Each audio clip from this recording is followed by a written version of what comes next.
Captain Caveman! Dance. Click subscribe and the bell. Do it now! All right, another K4 show. I'm here with, oh man, look at Charlie Brown over there, that stupid sweater you got on. You had that sweater on before, and I didn't say anything because we're on the podcast with Ben, but that sweater looks ridiculous on you, especially with the sunglasses. Sorry to cut into your introduction, Jasmine. We're here with Jasmine Kennard, or Kennard, how do you say it? Kennard. Kennard, all right, perfect. I got it right the first time. That never happened, so thank you very much for joining us on this podcast. You're fighting on K4. What led you to come to our promotion?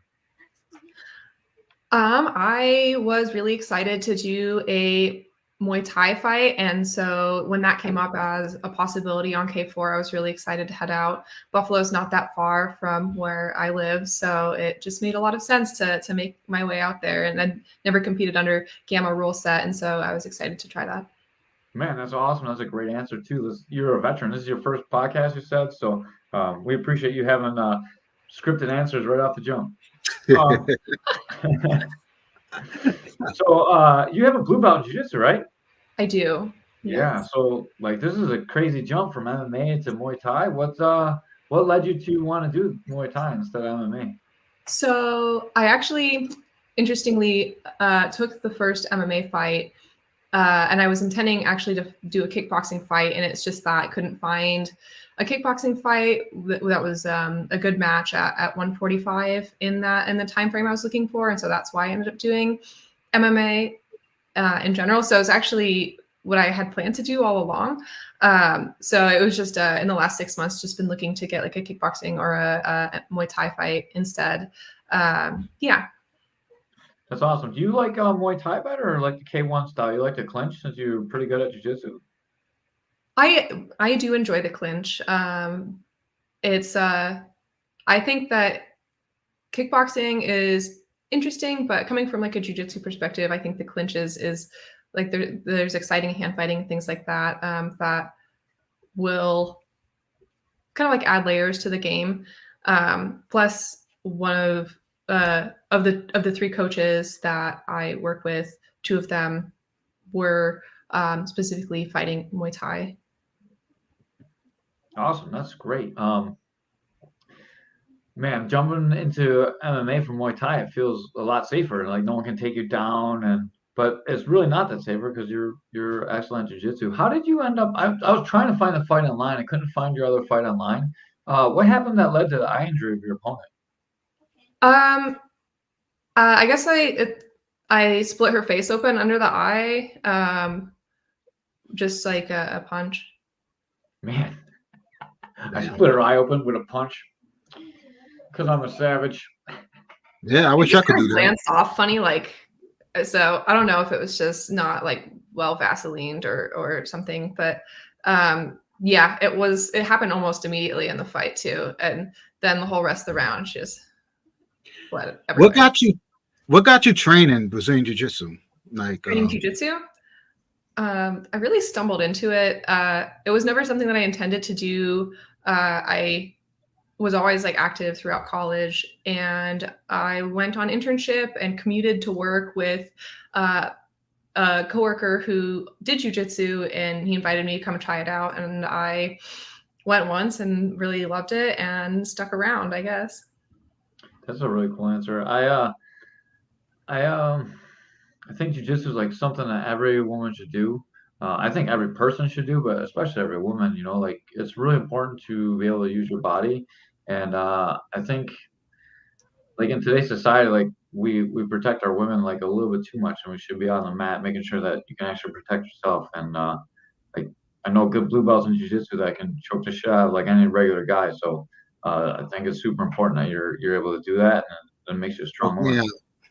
Yeah, Ray's been a white belt for, when did you start training, Ray? Like 1992? 93. 93. I'm not even really joking. Ray's been a white belt for a really long time. If you ever come train with me, dude, I'll promote you, but you got to come train. Like you can't just show up once every couple of months. You got to tell them how much you got to train to be. But how long did you train to get your blue belt? I trained a lot off and on. I actually it took me a really long time to get my blue belt for a lot of reasons, but I trained at four or five different gyms before I was sort of like in one place long enough. And then I previously trained Nogi and moved to gyms where they only promote through the gi. And so it was kind of a different pathway maybe than average. So I think five or so years. So that's a lot shorter than Ray in 1992. What year were you born in, Jasmine? 95. Oh wow. Right. You gotta come train, dude. That's a long time. I'm sorry, I didn't mean to keep teasing Ray. Your white belt can buy a drink at a bar. Drinks are on Ray after the fight. He's gonna have to buy the drinks for all the blue belts. What do you know about Ashley, your opponent? I don't know too much about her other than that she requested Muay Thai instead of kickboxing, which was really exciting to me, and that she's also 0-0. And so I feel like with someone who's 0-0, it's kind of hard to find a lot online about what they've done before, just because that's not as readily available as maybe someone with a longer record. And so know very little about her. I think she's a bit shorter than me, but yeah. She was in that video, that Muay Thai video where she got teeped by I can't pronounce her name correctly, but by the Thai girl that came with Sanchai. And like there's a lot. I'm gonna ask her about that when I have her on. We have her on at 8, so we'll talk to her and you can get a little insight into her too. But I'm gonna ask her how she felt about that. I do have some questions. So like I've trained a lot of female students and had some female fighters for me as well, and they always have problems with training partners. How much problems do you have with training partners? Like finding people your weight, going to like it's tough when you get guys your weight because they're stronger and they whip you around in the clinch, and it's difficult to actually use what you know. What does training look like for you, and how do you deal with partners? And do you have a lot of women at your gym? So I would say that we have quite a few women, but I think that there's a bit of like a gap in terms of people who are there to like train on like a regular basis as like a hobby, and people who are like interested and excited in taking fights. And so, you know, as it stands right now, I'm the only woman at the gym who's like sort of training to compete in or take fights. And so, you know, on the jiu-jitsu side, there's a lot more women that are going to tournaments and things like that. But Muay Thai has been a bit more limited. But yeah, so on like an average class, you know, there might be a handful of other women, but I have been spending a lot of my time training with some of the other guys who are amateur fighters and just trying to get rounds in where I can, sort of in the nearby area with folks who, you know, are women competing at a high level, like who are also interested in doing rounds with other women. So I try to get that in on the weekends. Yeah, you guys should start like a group and like try and like once a month get everyone together from the area. There's a lot of girls all around that like they're forced to like spar with guys, and then man, when you turn it up on a guy and then they turn it up back, it's just not quite the same as you're going to see in the ring, especially in the clinch, where it really matters. I think we need to do better in the Muay Thai community with finding a place for women to train together. Maybe like a general area kind of in between Buffalo and Rochester, and just kind of scoop everyone up and get them all together. There's quite a few scatterings of people all around, and it's just something to think about. Someone should organize that. Someone that's not me. I got my own gym. Like it's hard to do it as a gym owner because you don't really want your students to go all over the place. But it's at the same time, someone needs to do it. You know.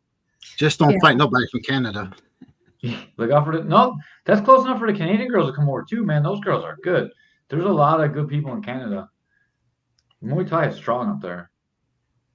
I can believe it. Yeah. Our gym has a bit of like a cross pollination that happens on Sundays. So there's a couple other local gyms and we sort of rotate hosting like an open mat for whoever wants to show up. And typically we get people, from all those three gyms, usually people from like Syracuse, some people from Pennsylvania. And so it's been like a good way to get like rounds in with new folks.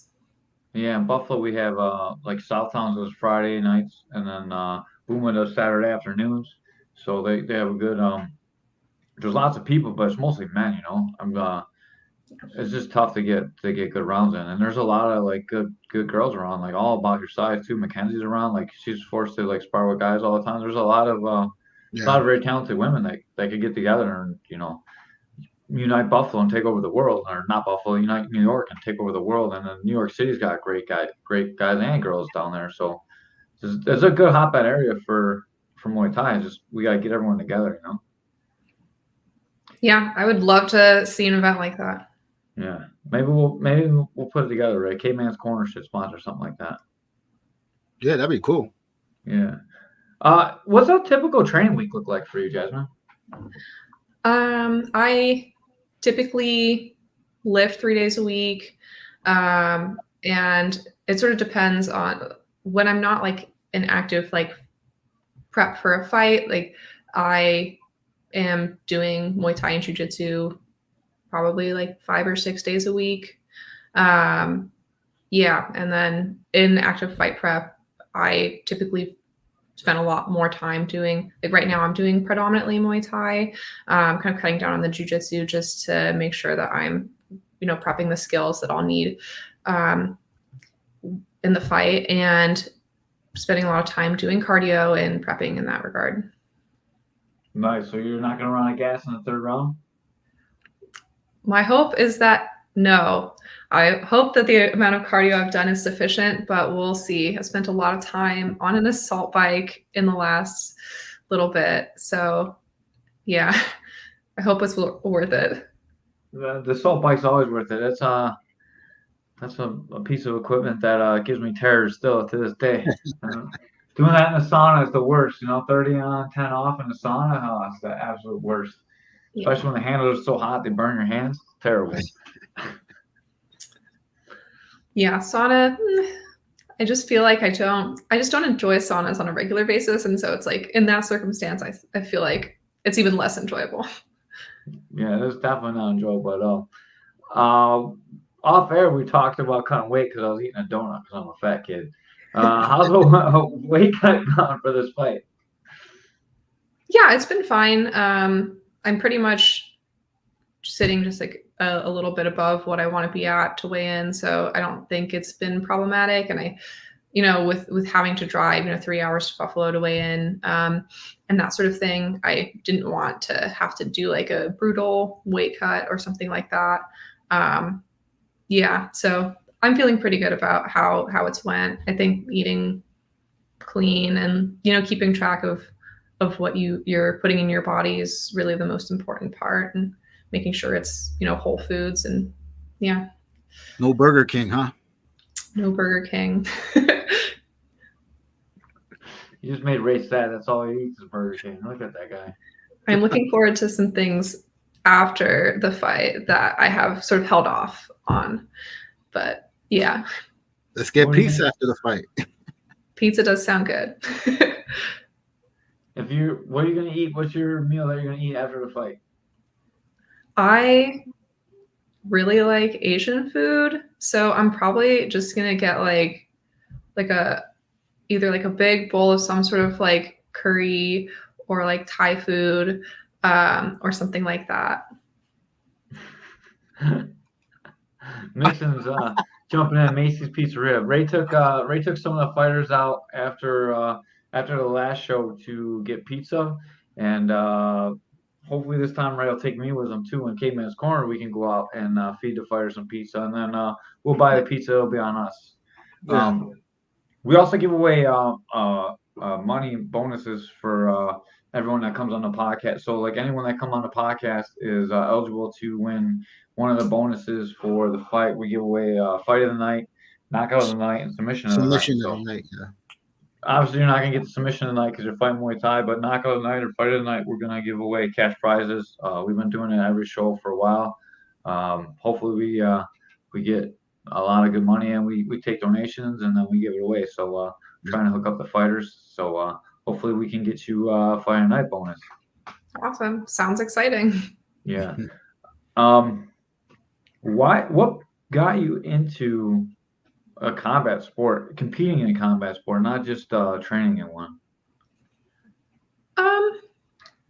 I would say that it honestly took me a bit to get into Muay Thai initially. I only started doing it kind of because it happened right after jujitsu, and I was like, oh, like I'm here, I may as well like try it out. And then, you know, after the first couple classes, I was kind of like, I'm not really sure if this is for me. But, you know, I just felt like, you know, at my gym, a lot of the folks do both.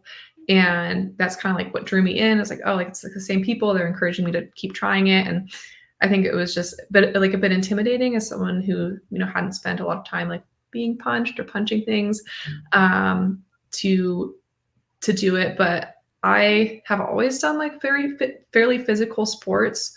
You know, growing up and up through the end of college, I played water polo. And so it was kind of like, it didn't feel, I guess, that intimidating in terms of that. I saw a couple folks from our gym fight amateur, and that is one of the things that kind of piqued my interest in fighting personally.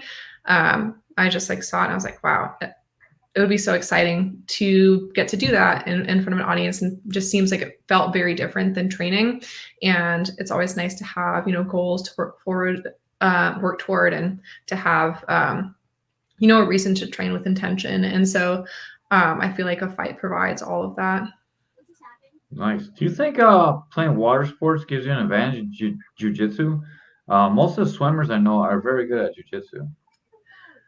I think we're sort of used to being like vaguely horizontal. You know, I think like, I mean, in water polo, it's fairly, there's a lot of like body manipulation in order to like maneuver people in the pool. I think it didn't make for a fairly natural transition, at least to jujitsu. Yeah. Man. You got a fighter that you look up to? Jiu-jitsu, MMA, or Muay Thai? Gosh, I feel like there are a lot of people that I really look up to. I think one of the coaches here at my gym, I feel like personally like really inspired by. And I think part of it is like that I think it's one thing to be like a good fighter, and I think that takes a lot of effort and skill. And I think it's one thing to be a good teacher, and be able to take the knowledge that you've learned and be able to pass it on. And I think that like for me, having like role models that are able to really communicate how to improve and like be like there for their students has felt like for me, he has been really important in terms of like my development, and just like the amount of like time investment it takes to be like to compete, and the amount of, you know, personal attention it requires to like get the feedback you need to improve. I just think like having professional fighters that are able to kind of like take that step in like in a coaching role, like I really admire that. Yeah. Joe Wall wants to know, who is he? His name is Josh Twining.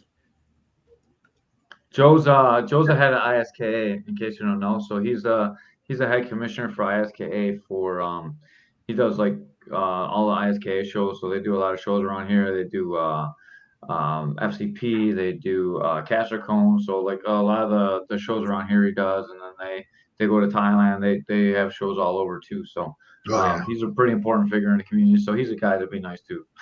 You don't want to yell at him in the middle of the pre-fight speech, right, Joe? He gets all mad and throws a clipboard down, and then he's gonna beat somebody up. It's rough. He's a little bit of a fiery guy, but he's all right. What is your favorite thing about fighting? To me, it's about just like more like a physical expression of strategy. And I think, there's a lot of things that people do as hobbies that are, in some ways like mind active, and a lot of hobbies that are in some ways like body active. And I think that like fighting has, for me, felt like really like a union of those two, where, I tried to lift like with consistency for like the sake of lifting, and I found it really hard to be like mentally engaged. And I've done hobbies that are maybe like more like mentally stimulating, but like you're sitting on your butt to do it. And I have found that like fighting has really like filled that gap for me between the two. And yeah, so I've just really enjoyed being able to exercise both parts of me. That was a pretty intellectual answer to that question. Normally it's like I like to beat people up, or it's like I'm so into like the competition, or like I love the strategies. It's like you had a little bit of everything in that answer. That's a pretty good answer. I think that's the first time I heard someone describe it like that. I like that. Do you have a good leg kick?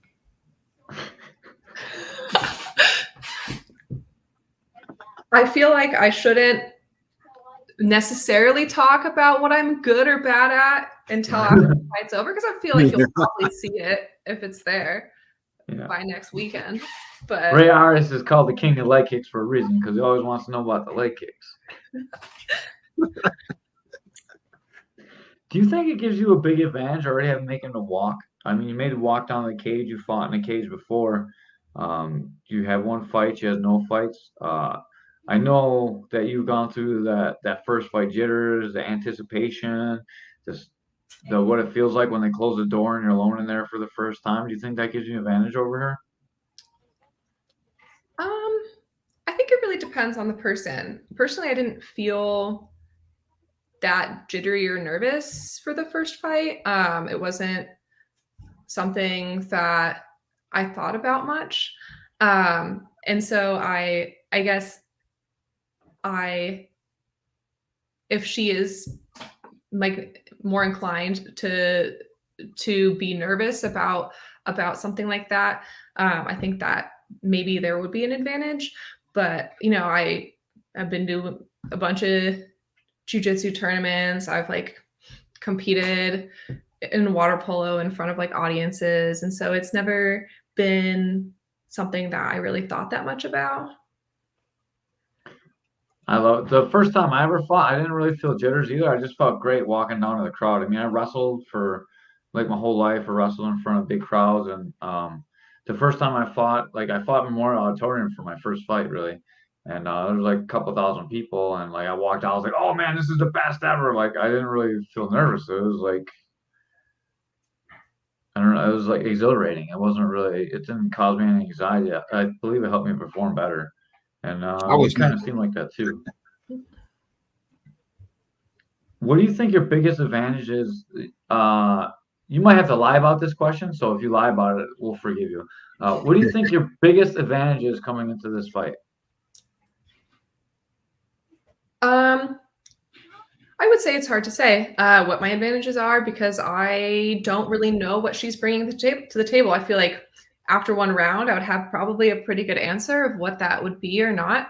I would say, yeah, I know very little about what she's bringing to the table. So I feel like it'd be hard to say what my advantages are relative to her, because there's not much of a comparison that I can draw. I will say that like, I believe that I'm taller than her, and that could be an advantage.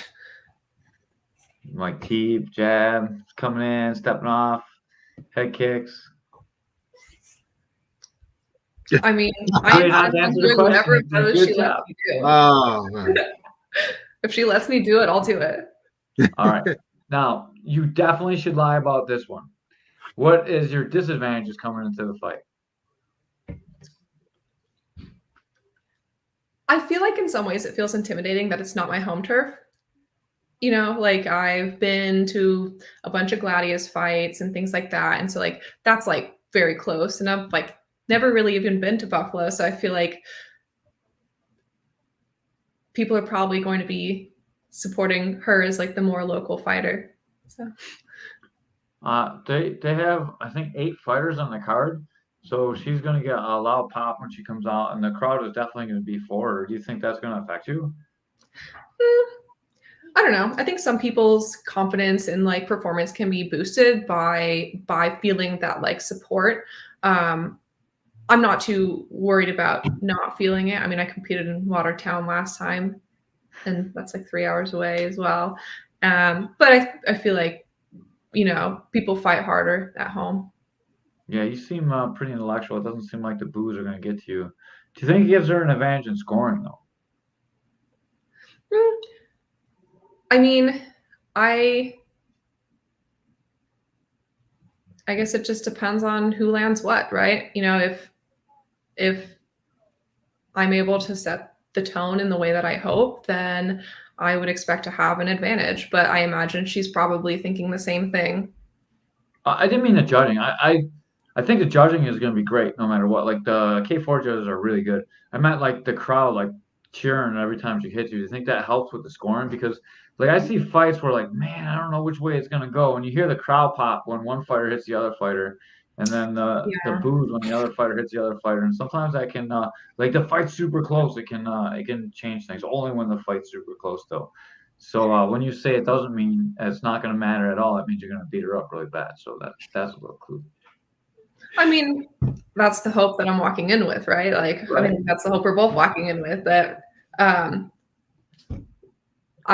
hope that I'm able to set the tone in the way that, you know, I've been training for, and that because of that, I'll be able to land what I want. So the crowd can boo, I suppose, if they want, but I don't think that's gonna change what I do in the ring. Right. I think the K4 crowd's pretty educated. I think if you come out and you set the tone, you have good technique, and you're not timid, the crowd will love you. Like the crowd always loves a women's fight. They almost always steal the show. Yep. For some reason, like I don't even know what it is. It just seems like the ladies' fights are always really, really good and really entertaining, and it always brings out a loud pop in the crowd. Everyone's like, "Oh, that could be my sister or my mother or my not mother because you're obviously not that old, but that could be my sister or my daughter." You know, like if it's a little kid, it could be your mom. Like sometimes, like some of the ladies, it's their moms, right? And man, it's just always exciting, and I'm excited that you guys are going to come in and put on a show. I trained with Ashley a long time ago, like pre-COVID. I trained at WNY for a while, and I got my own gym. I've been away for a while, but I know she's been training for a long time, and I'm excited to watch you guys fight. And I know she takes it pretty serious, so I can't wait to see. I've been telling her she should fight for a long time. When she first started hitting the bag, I was you should fight, you know. And I'm glad that like someone gave you that same encouragement. I can't wait to see you guys fight. I'm excited for it. Yeah, I'm really excited. I think that, you know, I waited months to find a fight, so I'm like in many ways very thankful for this fight because I feel like it's been hard to match at 145. And so yeah, I'm just really excited to get to meet her on Friday and see how things go. That's awesome. What is next for you after this fight? I would like to fight again at some point in the future. Unfortunately, I have to finish school at some point, and so I will be focusing on finishing my dissertation because I'm supposed to defend my PhD in February, and so I will be probably doing that for a bit. That's amazing. What are you a PhD student in? Chemical engineering. Oh wow. my goodness. Do you got a fight nickname? I do not. You gotta make one up for her, Caveman. We gotta see her fight first.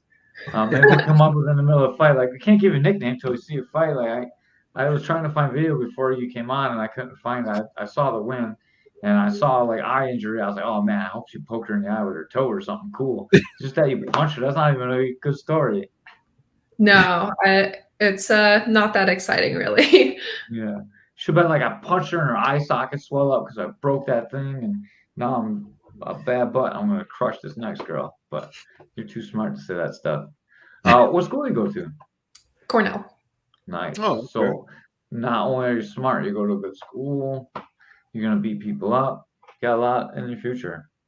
I just feel like when you're in a high pressure academic environment, you need outlets, you know? So when you go home from school or work, you know, you need something to do. What are you looking to do after school? I am just starting to sort of like look at the job market. I've been mostly focused on trying to finish things up, but I at some point have to get a job, probably somewhere in industry. I am interested in scientific software development. Yeah. Awesome. And that, if you do scientific software development, that should leave some more time for fighting, right? Hopefully I'll always have time. I feel like I'm looking forward to a 40-hour work week because I feel like school like never ends. Like there's school when you come home, there's school like when you wake up in the morning, and so it'd be nice to have like more structured schedule. But yeah, I think I'd still be able to make time to train and fight. Well, we hope to have you back. We're having another show in January. Like it's only a month away. Quick turnaround. Can defend your win instead of your dissertation, and then I can do both, hopefully. yeah, both at the same time. That'd be good. You should defend your dissertation while you're fighting. Put a little mic on. That'd be some high pressure defense. I mean, I'm pretty sure no matter what, it's going to feel really high pressure, you know, but that's just because I feel like it's a culmination of so many years of work for me. You know, I don't know if the fight would even change how nervous I'd be, you know. Probably not. Like I'm more nervous to walk into that defense than to walk into the fight. Cause like, you know, whatever happens in that, like, in that fight, you know, I will feel happy that I did it, like proud that I walked in, I did it, that I trained and that I dedicated time. And, you know, no one's going to ask me really hard questions, hopefully. I'm going to, when I come in the cage, I'm going to ask you about your dissertation. I'm going to find something really tough to answer, and I'm going to ask you that when I come in at an interview. I don't know what it is yet. I'm going to have to do some research. My brother-in-law is a chemist, so I'm going to ask him some questions. Maybe I can come up with something like really tough that you'll never know. I mean, there's a lot of chemistry I don't know. Perfect. I'll ask you something. I don't even know what I'm saying. I have it written down. I will say all the words wrong. Master what the Pythagorean theory is. Joseph Savage.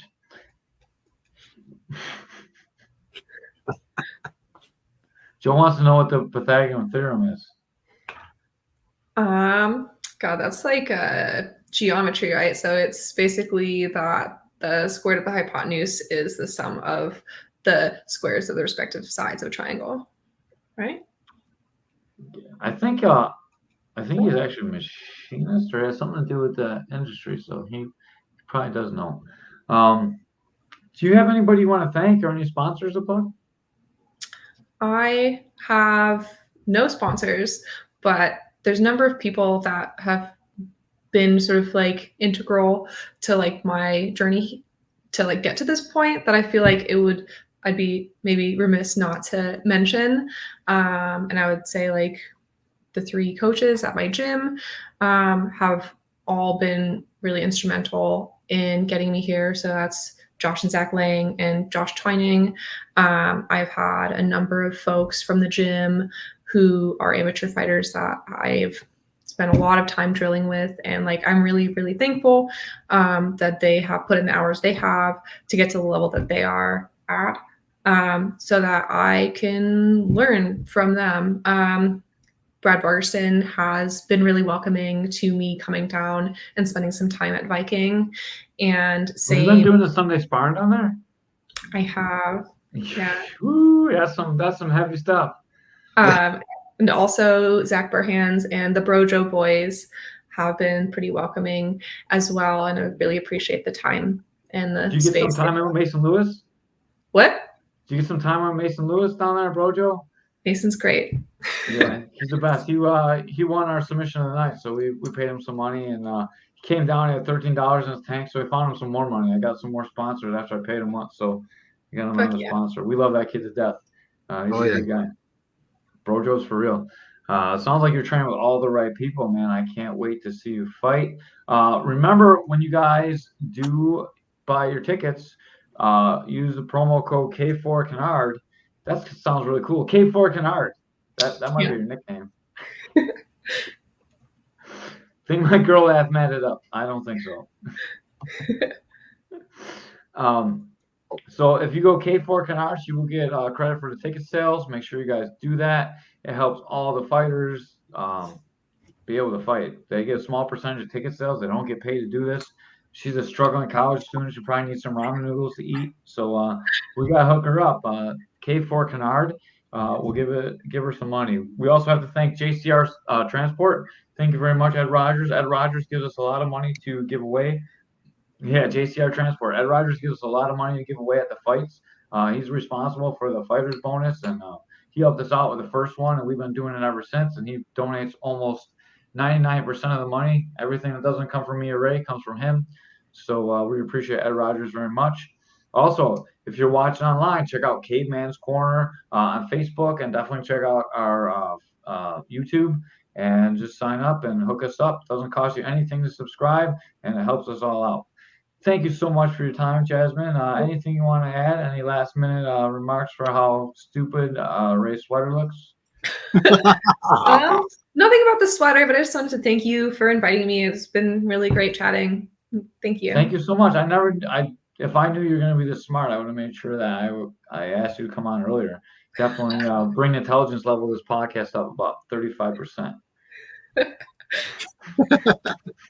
Maybe more than that. I'm trying to be nice to Ray.